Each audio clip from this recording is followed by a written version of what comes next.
এনসিপির রাজনীতি এখন স্পষ্টত এক সন্ধিক্ষণে দাঁড়িয়ে। আত্মপ্রকাশের সময় যে দলটিকে ঘিরে তরুণদের স্বপ্ন, প্রত্যাশা আর এক ধরনের রাজনৈতিক উত্তেজনা তৈরি হয়েছিল, আজ তার সঙ্গে বাস্তবতার দূরত্ব যোজন যোজন। একসময় সাধারণ মানুষের যে স্বতঃস্ফূর্ত আগ্রহ দেখা গিয়েছিল তা ক্রমান্বয়ে ক্ষয়ে গেছে।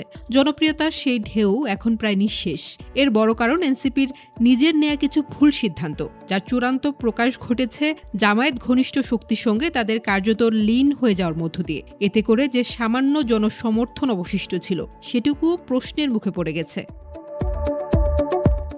যে তরুণরা একদিন সম্মিলিত স্বপ্ন নিয়ে একত্রিত হয়েছিল, আজ তাদেরই একটি অংশ স্বপ্ন ভঙ্গের হতাশা নিয়ে এনসিপি ছাড়ছেন। প্রথমে প্রকাশ্যে আসে তাসনিম জারার নাম। সেই মুহূর্তেই রাজনৈতিকভাবে সচেতন মহলে একটি বার্তা পরিষ্কার হয়ে গিয়েছিল। এনসিপি তার প্রতিষ্ঠাকালীন চেতনা থেকে সরে ভিন্ন দিকে মোড় নিচ্ছে। এরপর আর থামেনি, একে একে পদত্যাগের স্রোত নামে। যুগ্ম আহ্বায়ক খালেদ সাইফুল্লাহ, তাসনোবা জাবিন, মিডিয়া সেলের সম্পাদক মুশফিকুস সালেহিন, আইসিটি সেলের প্রধান ফরহাদ আলম ভুইয়া, যুগ্ম সদস্য সচিব আরিফ হোসেন, যুগ্ম সমন্বয়ক খান মোহাম্মদ মুরসালিন, উত্তরাঞ্চলের সংগঠক আজাদ খান ভাসানী, দক্ষিণাঞ্চলের সংগঠক ওয়াহিদুজ্জামান, উত্তরাঞ্চলের সংগঠক দুতি অরণ্য চৌধুরী, সদস্য সৈয়দা নীলিমা দুলা, আসিফ মোস্তফা জামান, মীর হাবিব আল মানজুর, মারজুক আহমেদ, আল আমিন টুটুল।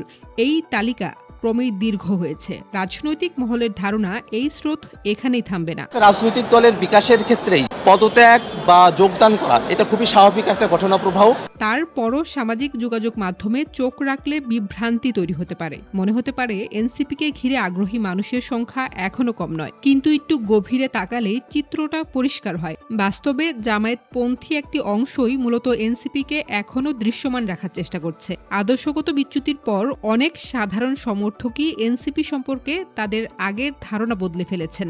যে দল নতুন বন্দোবস্তর কথা বলে রাজনীতিতে এসেছিল, তারাই এখন এমন একটি শক্তির সঙ্গে পথ চলা শুরু করেছে যাদের সামাজিক গ্রহণযোগ্যতা এদেশে বরাবরই প্রশ্নবিদ্ধ, বিশেষ করে ৭১-এর ইস্যুকে কেন্দ্র করে। এই দ্বন্দ্বই এনসিপির সবচেয়ে বড় সংকট।